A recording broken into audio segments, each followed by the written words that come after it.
ہم اگر اپنی جماعت کے دفتر میں چلے جائیں، کسی کو طنز کرنا مقصود نہیں ہے لیکن حقیقت حال کھولنا مقصود ہے۔ اپنی دفتر میں چلے جائیں، جی وہاں جمعہ نہیں ہو رہا، آپ کو کس نے کہا وہاں جمعہ پڑھیں؟ یہاں جی نماز نہیں ہو رہی تو نہ پڑھائیں، یہاں جی سٹے لے لیا تو انہوں نے کیا ہی بناؤ؟ کیا یہ جماعتوں کا کام ہے؟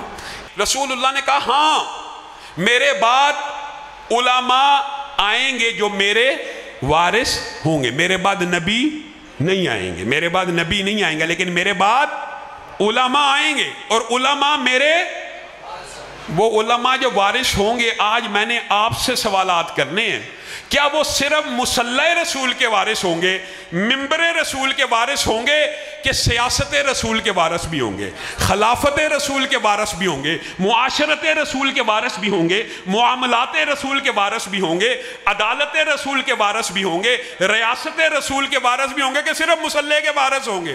آپ کو کسی نے یہ مغالطہ ڈال دیا، اللہ کی قسم یہ آپ کے ذہنوں میں سرمایہ درانہ نظام نے ایک زہر کے ٹیکے اور انجیکشنوں کی طرح آپ کے دماغ میں یہ بات بھر دی کہ مسجد کا جو مولوی ہے وہ رسول اللہ کے صرف منبر کا وارث ہے، اور منبر کا وارث ہے تو منبر کے اوپر سیاسی بات کیوں کرتا ہے؟ منبر رسول کے اوپر سیاست کی بات کیوں کرتا ہے؟ سیاست کی بات کون کرے؟ چور کرے، لٹیرا کرے، جگیردار کرے، وڈیرا کرے۔ اللہ کے بندو، اللہ کے بندو، یہ کتنا بڑا مغالطہ ہے کہ صرف منبر رسول ہی رسول اللہ کی وراثت ہے۔ رسول اللہ نے اپنی وراثت میں مدینہ کی ریاست نہیں تھی چھوڑی، مدینہ کی عدالت نہیں تھی چھوڑی، مدینہ کا سپریم کورٹ نہیں تھا چھوڑا، مسجد النبی کو نہیں تھا چھوڑا۔ کیا آپ سے سوال ہے، آپ سے، حضرت ابو بکر صرف مصلی کے بھی امام تھے کہ ریاست کے بھی امام تھے؟ حضرت عمر مصلی کے امام تھے کہ ریاست کے؟ دونوں کے امام تھے۔ عثمان ریاست کے بھی مصلی کے بھی، علی ریاست کے بھی اور مصلی کے بھی۔ آپ نے رسول اللہ کی وراثت کا ایک حصہ تو تسلیم کیا، اہل حدیث ہے، لیکن حدیث کا دوسرا ٹکڑا تسلیم نہ کیا۔ رسول اللہ صلی اللہ علیہ وسلم نے فرمایا تھا کہ بنی اسرائیل میں ایک نبی جاتا تو اس کا وارث دوسرا نبی ہو جاتا۔ میری امت میں نبی، اتنی واضح بات کے بعد کہ نبی کی سیاست کا، نبی کی ریاست کا، نبی کی خلافت کا وارث بھی کون ہے؟ عالم دین۔ لیکن ہمارا عالم دین کون ہے؟ آپ اور میں اپنے بچوں کو مدرسوں میں داخل کراتے ہیں کہ عالم دین بنے، اور وہ عالم دین بن کے نکلتے ہیں تو ان کو سکھایا جاتا ہے نواز شریف زندہ باد کا نعرہ لگایا جائے، عمران خان زندہ باد کا نعرہ لگایا جائے، بلاول بھٹو زندہ باد کا نعرہ لگایا جائے۔ اور عالم دین رہنما بننے کے لیے آئے، مقتدا بننے کے لیے آئے، پیشوا اور رہبر بننے کے لیے آئے۔ آپ نے ان کو لوگوں کے پیچھے چلانے والا بنا دیا۔ آپ نے ان کو ان سیکولر لوگوں کا ہم نوا اور ان کی جوتیاں اور ان کی درباری اور سرکاریت کا ایسا عجیب نمونہ پیش کر دیا۔ اب علماء کا آپ کے سامنے، آپ آنکھیں بند کر لیجئے، علماء کا کردار سوچ لیجئے۔ کوئی نواز شریف کے آگے جھکا نظر آئے گا، کوئی عمران خان کے آگے جھکا نظر آئے گا۔ اللہ کے بندو، آپ سے یہ سوال ہے، ابھی اس مسجد میں بیٹھے ہوئے اگر لوگوں کے درمیان میں تقسیم کراؤں نا ووٹنگ، آپ کس کے بندے ہیں؟ تو آدھے لوگ کہیں گے ہم پی ٹی آئی کے، آپ کس کے؟ جی نون لیگ کے۔ آپ کس کے بندے ہیں؟ میں نواز شریف کا بندہ ہوں۔ آپ؟ میں عمران خان کا بندہ ہوں۔ اللہ کے بندے کہاں ہیں؟ نظام مصطفیٰ کی جنگ لڑنے والے کہاں ہیں؟ حرمت رسول کی جنگ لڑنے والے کہاں ہیں؟ دفاع صحابہ کی جنگ لڑنے والے کہاں ہیں؟ اے میرے بھائیو، جمعیت اہل حدیث پاکستان کو بحال کرنے کا جو مقصد اور منشور ہے وہ آپ کے سامنے رکھ رہا ہوں۔ مجھے ایمانداری سے بتلائیے گا، وطن عزیز کے اندر اس وقت صرف مکتبہ اہل حدیث کی 1000 سے زائد مسجدیں بند ہیں۔ کس طرح بند ہے یہ بھی آپ سن کے حیران رہ جائیں گے۔ کسی نے مسجد شروع کی ہے، فلاں فرقے والے نے سٹے لے لیا۔ کسی نے مسجد بنا لی ہے، نماز نہیں ہونے دے رہے۔ کہیں پہ نماز ہو رہی ہے، جمعہ نہیں کروانے دیا جا رہا۔ مذہبی جماعتوں کا جو کردار ہوتا ہے وہ کیا ہوتا ہے کہ جب ایسا کوئی وقت اپنی قوم کے اوپر آئے، اس کا مقدمہ لڑا جائے، اس کو فیس کیا جائے، ان مساجد کو کھلوایا جائے۔ ہمارا طرز عمل کیا ہے؟ ہم اگر اپنی جماعت کے دفتر میں چلے جائیں، کسی کو طنز کرنا مقصود نہیں ہے لیکن حقیقت حال کھولنا مقصود ہے۔ اپنی دفتر میں چلے جائیں، جی وہاں جمعہ نہیں ہو رہا، آپ کو کس نے کہا وہاں جمعہ پڑھیں؟ یہاں جی نماز نہیں ہو رہی تو نہ پڑھائیں، یہاں جی سٹے لے لیا تو انہوں نے کیا ہی بناؤ؟ کیا یہ جماعتوں کا کام ہے؟ کیا اللہ تعالیٰ نے آپ کو اقتدار اور کرسیاں اس لیے دی ہیں؟ خدا نے دی ہے سروری انہیں کہ جنہیں معلوم نہیں روش بندہ پروری کیا ہے۔ اور آپ مجھے بتائیں، اگر آپ کے پاس مظلوم اور مقہور لوگ آئیں، ہمارے اوپر جعلی مقدمات درج ہو گئے ہیں، میں کیا سی فلاں دا سر پاڑ دے، میں کیا سی فلانا لڑائی لے لے۔ اگر آپ نے یہی جواب دینے ہیں تو آپ اپنی جماعت کو بند کر دیجئے۔ مذہبی جماعتوں کا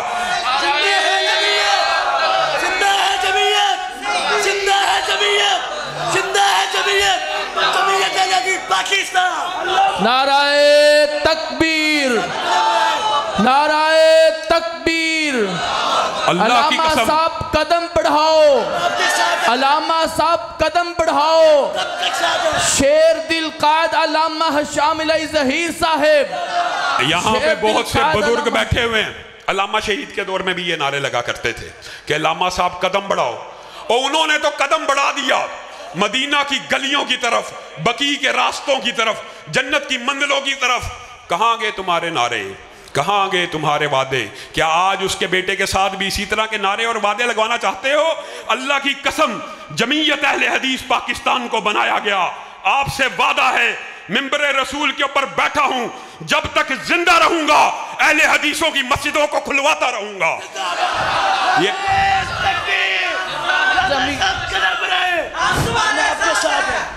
جب بھی کسی اہل حدیث کے اوپر جھوٹا اور جعلی مقدمہ ہوگا، اس مقدمے کو لڑتا رہوں گا، ان مقدموں کو لڑنے کی پاداش میں۔ اور تم لوگ عجیب ہو، جناب مرزا جیلمی کی مخالفت چھوڑ دو، صفحہ صحابہ کی بات نہ کرو، اور تم لوگوں کو نیند کیسے آتی ہے؟ حیدرآباد کے اندر ایک ملعون اگر سیدنا عمر کے پتلے کو جلاتا ہے، تمہاری غیرت کے اوپر تازیانہ ہے، تمہارے منہ کے اوپر ایک تمانچہ ہے، تم رات کو سوتے کیسے ہو؟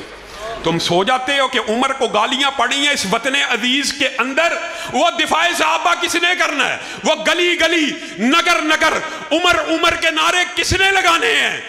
جمعیت اہل حدیث پاکستان اس وجہ سے بحال ہوئی ہے کہ دفاع صحابہ کے اس جھنڈے کو اٹھایا جائے گا، اور ہمارے منہ پہ تسبیح کیا ہوگی؟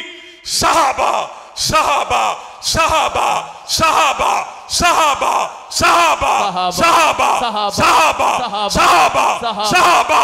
جب تک پاکستان کے اندر دفاع صحابہ کے جھنڈوں کو اٹھا نہیں دیا جاتا، اس وقت تک جمعیت اہل حدیث پاکستان یہ جنگ لڑتی رہے گی، اور اس جنگ کے لڑنے کے لیے مجھے آپ کے ولولوں کی ضرورت ہے، مجھے آپ کے ہمہموں کی ضرورت ہے، مجھے آپ کے تنتنوں کی ضرورت ہے۔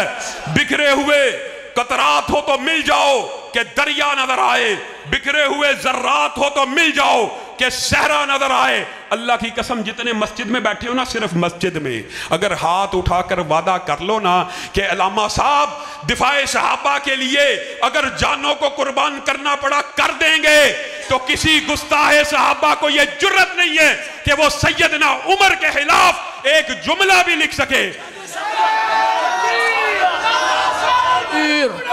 نعرہ تکبیر، نعرہ تکبیر۔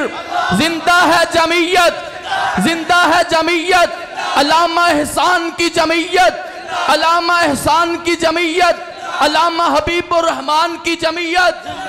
شان صحابہ، شان صحابہ، حرمت رسول پہ، حرمت رسول پہ، نعرہ تکبیر۔ علامہ ہشام الہی ظہیر صاحب قدم بڑھاؤ۔ اور اس مشن کی تکمیل کے لیے چلاش اور دیامیر کے اندر جو توہین اجتماعی طور پہ سیدنا امیر معاویہ کی اور سیدنا ابو سفیان کی گئی ہے، جمعیت اہل حدیث پاکستان نے آئندہ آنے والے جمعے کے دن پورے پاکستان کے اندر یوم احتجاج منانے کا اعلان کیا ہے، اور ہر مسجد کے باہر اس دن احتجاجی مظاہرہ پرامن ہوگا۔ اس کاز کے لیے، اس مشن کے لیے اس مسجد کے باہر بھی جمع ہوں گے۔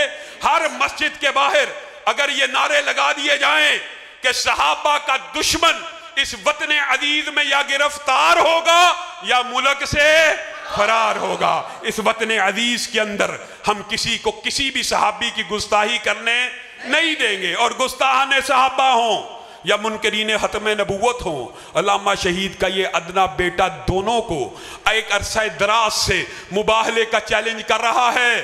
ابو بکر کی الف سے لے کے معاویہ کی یا ہے تک ہر صحابی نبی جنتی جنتی، ہر صحابی نبی۔ اور مرزا غلام احمد قادیانی کذاب بھی ہے، دجال بھی ہے۔ اور یہ جو کذاب اور دجال ہم کہتے ہیں جی آپ بڑے سخت ہیں، اللہ کی قسم یہ دونوں مبالغے کے جو سیغے ہیں کس نے استعمال کیے ہیں؟ رحمت للعالمین نے۔ رسول اللہ سے زیادہ نرم زبان کسی کی ہو سکتی ہے؟ اور یہ ایسا بدبخت ہے، زبان کی بات کرتے ہو، یہ ایسا بدبخت ہے مرزا غلام احمد قادیانی، کہتا ہے میری نبوت کو صرف، اب وہ الفاظ کہتے ہیں بھی ممبر رسول پہ شرم آتی ہے لیکن بتانا ضروری ہے، کہتا ہے میری نبوت کا انکار صرف کنجریوں کے اور طوائفوں کے بچوں نے کیا۔ اب آپ ایمانداری سے بتلائیے، نبوت کا انکار کریں آپ، نبوت کا انکار کروں میں، نبوت کا انکار کریں آصف سلیم ساجد یا فہد بھائی، انکار تو یہ کریں، ان کی ماؤں کا کیا قصور ہے؟ یہ کیسی بکواس ہے؟ کیا نبیوں کی زبان ایسی ہوتی ہے؟ یہ کس کس قسم کی ہردہ سرائی کرتا ہے؟ تو ان دونوں گروہوں کو چیلنج ہے، آج پھر چیلنج ہے، تعالوا ندعو ابنانا وابناکم ونسانا ونساکم وانفسنا وانفسکم ثم نبتہل فنجعل لعنت اللہ علی الکاذبین۔ ہے کسی میں جرت تو اس مباہلے کے چیلنج کو قبول کر لے۔ جمعیت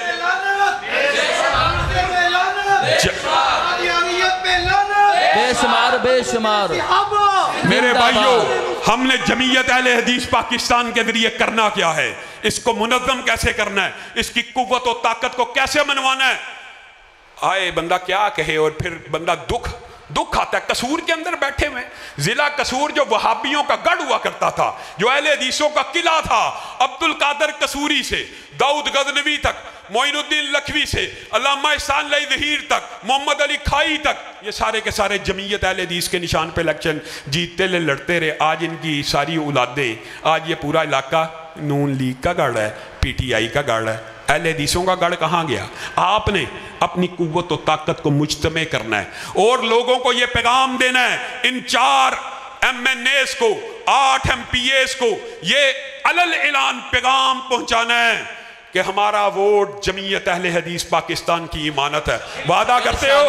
اگر آپ صرف وعدہ کریں، صرف ہاتھ اٹھا کر وعدہ کریں کہ آپ سب کے ووٹ جمعیت اہل حدیث پاکستان کی امانت ہیں، جہاں پہ جمعیت اہل حدیث کہے گی وہیں پہ ووٹ ڈالیں گے انشاءاللہ۔ تو میں آپ کو گارنٹی سے کہتا ہوں، اللہ کی قسم کھا کے کہتا ہوں، یہ آپ کے ترلے اور منتیں کرتے ہوئے آپ کی مسجدوں میں، آپ کے حجروں میں، اور میں حامد عاصم کو بھی یہ بات کہنا چاہتا ہوں، نکل کر خانقاہوں سے ادا کر رسم شبیری۔ اللہ کی قسم، یہ میرے رفقا، یہ میرے برادران، یہ میرے علماء اگر میرا ساتھ دیں رسم شبیری کو آزاد کرتے ہوئے، رسم شبیری کو ادا کرتے ہوئے مسجدوں سے نکل کر یہ بات ثابت کرے کہ علماء صرف ممبر رسول کے وارث نہیں، سیاست رسول کے بھی وارث ہیں، ریاست رسول کے بھی وارث ہیں، خلافت رسول کے بھی وارث ہیں۔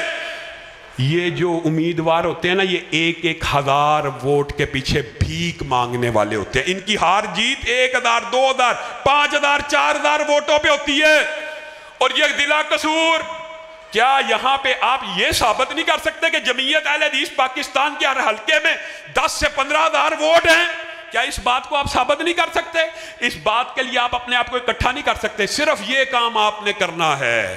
ہم نے اللہ کے فضل و کرم سے پہلی ترجیح یہی ہے کہ ان 4 حلقوں میں اور 8 ایم پی اے کے حلقوں میں اپنے امیدواروں کو کھڑا کریں گے، ورنہ اگر ہم اپنے امیدواروں کو کھڑا نہ کریں گے تو ہم ان سے بارگیننگ کریں گے۔ جو اہل حدیث کے حقوق کا تحفظ کرے گا، ہم ووٹ اس کو دیں گے جو اہل حدیث کے حقوق کا تحفظ کرے گا۔ اگر ہوا کیا، ہمارے ساتھ ظلم تو یہی ہوا ہے نا، ہمارے ساتھ ظلم تو یہی ہوا۔ حمایت کرنی ہے ایک پارٹی، حمایت کرنی ہے اسی کی کرنی ہے، حمایت کرنی نون لیگ کی کرنی ہے، حمایت کرنی ہے نون لیگ کی کرنی ہے۔ پھر لوگوں نے کہا اگر نون ہی کی کرنی ہے تو ہم ڈائریکٹ اپنے ایم پی اے صاحب سے کیوں نہ ملنے، جماعت کے ذریعے کیوں کرنی ہے؟ ہم ڈائریکٹ ایم این اے سے تعلق کیوں نہ بنا لیں، جماعت کے ذریعے کیوں کرنی ہے؟ اور آدھے لوگ اس طرز سیاست کی وجہ سے ہمارے نوجوان پی ٹی آئی میں چلے گئے۔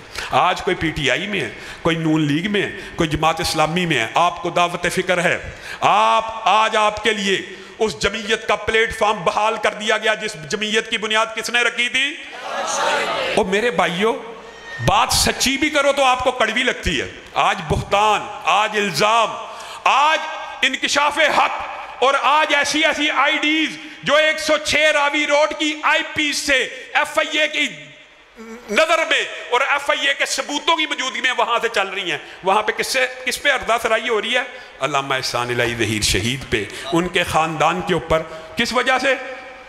کہ شام صاحب نے جمعیت اہل حدیث پاکستان کو بحال کیوں کر دیا ہے؟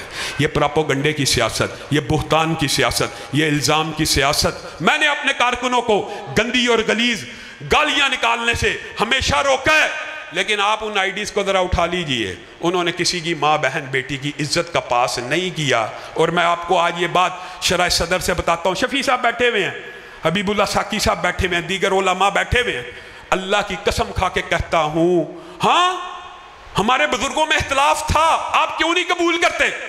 میاں فضل حق رحمہ اللہ، مولانا معین الدین لکھوی رحمہ اللہ کا علامہ احسان الہی ظہیر شہید سے اختلاف تھا، یہ ایک حقیقت ہے۔ اس کے اوپر اگر آپ پردہ ڈالنے کی کوشش کریں گے تو پردہ نہیں ڈال پائیں گے۔ اسی اختلاف کی وجہ سے علامہ احسان الہی ظہیر شہید نے جمعیت اہل حدیث کو بنایا تھا۔ یہ ایک عام فہم بات ہے، اس کے اوپر کسی کو اچنبھا اور تکلیف نہیں ہونی چاہیے۔ بڑوں کا اختلاف ہو سکتا ہے، ہو گیا، علامہ احسان الہی ظہیر نے جمعیت اہل حدیث کو بنا لیا، اب اس کو پروان چڑھایا، کریا کریا کوچے کوچے پاکستان میں اہل حدیث کی قوت و طاقت کو منوا لیا، بڑی جلسہ گاہوں کو بھر دیا۔ وہ موچی دروازہ آپ نے خود مشاہدہ کیا کہ کل کے کمزور سمجھے جانے والے لوگ اپنے قائد کی صدا پہ لبیک کہتے ہوئے موچی دروازے کی طرف کشاں کشاں چلے آ رہے تھے۔ بھر گیا تھا کہ نہیں تھا بھرا؟ پورے پاکستان میں جمعیت اہل حدیث کا غلغلہ مچ گیا، ایک جماعت متعارف ہو گئی، عروج پہ چلی گئی۔ علامہ شہید نے اپنے خون سے اس جماعت کے پودے کی آبیاری کی، وہ تناور درخت بن گیا۔ اب چاہیے تو یہ تھا کہ ان کے پیچھے رہ جانے والے اس جمعیت کو چلاتے، اس کو پروان چڑھاتے کہ جس کے لیے شہید قائد نے خون دے دیا، کتنا سنہری موقع تھا۔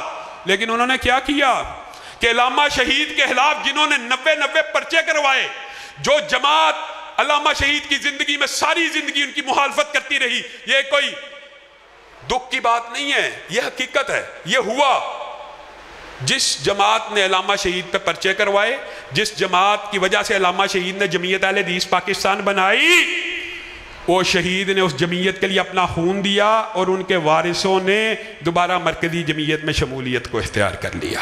چاہیے تو یہ تھا کہ جمعیت اہل حدیث چلتی، یہ حقیقت ہے، یہ حقائق ہیں، ان سے آپ نظریں نہیں چرا سکتے۔ میں علامہ شہید کا بیٹا ہونے کے ناطے یہ سوال پوچھنے میں حق بجانب ہوں، اور ساری زندگی مرکزی جمعیت سے یہی اختلاف رہا کہ علامہ شہید کے قاتل کس نے پکڑنے تھے؟ کس نے پکڑنے تھے بتائیے؟ جو ان کے اپنے آپ کو وارث کلیم کرتے تھے انہوں نے پکڑنے تھے کہ 8 سال کے بچے ہشام الہی ظہیر نے پکڑنے تھے؟ اور اللہ کے بندو، یہ کوئی مشکل باتیں نہیں ہیں۔